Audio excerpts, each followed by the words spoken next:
আসসালামু আলাইকুম, আশা করি সবাই ভালো আছেন। আজকে আবারও চলে এলাম ছোট্ট একটা ডেজার্ট আইটেম শেয়ার করার জন্য। রান্নাটা খুবই সহজ কিন্তু অনেক সুস্বাদু ও স্বাস্থ্যসম্মত। ভিউয়ার্স, আজকে আমি আপনাদের করে দেখাবো ফ্রুট কাস্টার্ড। তো চলুন কাস্টার্ড রেসিপিটা শুরু করা যাক। কাস্টার্ড তৈরির জন্য এখানে আমি প্রথমেই নিয়েছি হাইকো ব্র্যান্ডের 3 টেবিল চামচ কাস্টার্ড পাউডার। আপনারা চাইলে অন্য কোনো ব্র্যান্ডেরও কাস্টার্ড পাউডার ব্যবহার করতে পারেন। এই কাস্টার্ড পাউডারগুলো যে কোনো সুপার শপে পাওয়া যায়। এবার এই কাস্টার্ড পাউডারগুলোকে আমি হাফ কাপ পরিমাণ তরল দুধ দিয়ে গুলে নেব। আর দুধ অবশ্যই ঠান্ডা হতে হবে।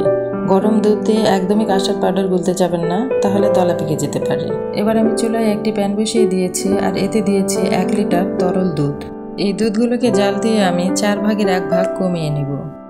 দুধে যখন কয়েকবার ভালোভাবে বলক উঠে আসবে তখন এতে দিয়ে দিব হাফ কাপ পরিমাণ চিনি।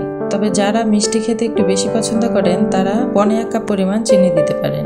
দুধে কাস্টার্ড পাউডার দিলে এমনিতেই ঘন হয়ে যায়, তবে যদি দুধ আলাদাভাবে জাল করে একটু ঘন করে নেওয়া হয় তাহলে কাস্টার্ডটি অনেক ক্রিমি হয়। আমি দুধ জাল করে 4 ভাগের 1 ভাগ ঘন করে নিয়েছি আর এতে দিয়ে দিব গুলে রাখা কাস্টার্ড পাউডার। আর এই কাস্টার্ড পাউডার দুধে দেওয়ার আগে অবশ্যই আরও একবার গুলে নেবেন, কারণ কাস্টার্ড পাউডার আগে থেকে গুলে রাখলে নিচের দিকে জমাট বেঁধে থাকে। আর কাস্টার্ড পাউডার যখন দুধে দেওয়া হবে তখন চুলার জাল একদমই লো হিটে রাখতে হবে। স্প্যাচুলারের সাহায্যে অনবরত নাড়তে হবে। কাস্টার্ড পাউডার দেওয়ার পর দুধ কিন্তু খুব তাড়াতাড়ি ঘন হয়ে যাবে, তাই চুলার জাল একদমই বাড়িয়ে দেওয়া যাবে না। স্প্যাচুলারের সাহায্যে খুব দ্রুত নেড়ে দিতে হবে। আমার কাস্টার্ড রেডি হয়ে গেছে। এই পর্যায়ে আমি চুলার জাল বন্ধ করে দিব, কারণ এরকম ঘনত্বতেই আমি নামিয়ে নেব। এর চাইতেও বেশি ঘন করলে ঠান্ডা হওয়ার পর কাস্টার্ড অনেক বেশি ঘন হয়ে যাবে। এবার আমি কাস্টার্ডটি ফ্যানের বাতাসে রেখে অনবরত নেড়ে ঠান্ডা করে নেব। এতে করে কাস্টার্ড যখন ঠান্ডা হবে তখন কাস্টার্ডের উপরে মোটা কোনো প্রলেপ পড়বে না। আমার কাস্টার্ড মোটামুটি ঠান্ডা হয়ে গেছে। এবার এগুলোকে আমি একটি কাচের বাটিতে ঢেলে নেব আর মুখ বন্ধ করে নর্মাল ফ্রিজে রেখে দিব একদম ঠান্ডা হওয়া পর্যন্ত।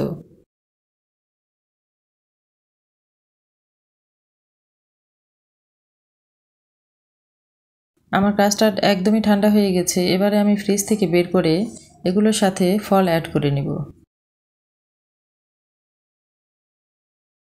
আমি কাস্টার্ডে দেওয়ার জন্য এখানে কয়েক রকমের ফল নিয়েছি, যেমন আঙুর, কলা, নেশপাতি, বেদেনা, আপেল। আপনারা চাইলে অন্যান্য ফলও অ্যাড করতে পারেন, তবে যেগুলো ফলে পানি ছেড়ে দেয় সেগুলো না অ্যাড করাই ভালো। এবারে সবগুলো ফল কাস্টার্ডের সাথে মিশিয়ে নিলে আমার ফ্রুট কাস্টার্ড রেডি হয়ে যাবে। এই গরমে বাহিরের আজেবাজে জিনিস না খেয়ে বাসায় সবার জন্য এই ঠান্ডা ঠান্ডা ফ্রুট কাস্টার্ডটি করে নিতে পারেন। আমার এই সহজ ও ছোট্ট রেসিপিটা ভালো লেগে থাকলে অবশ্যই বাসায় ট্রাই করবেন আর কমেন্ট করে জানাতে ভুলবেন না। আমার চ্যানেলে নতুন হয়ে থাকলে সাবস্ক্রাইব করে আমাদের পাশে থাকবেন। এতক্ষণ আমাদের সাথে থাকার জন্য ধন্যবাদ।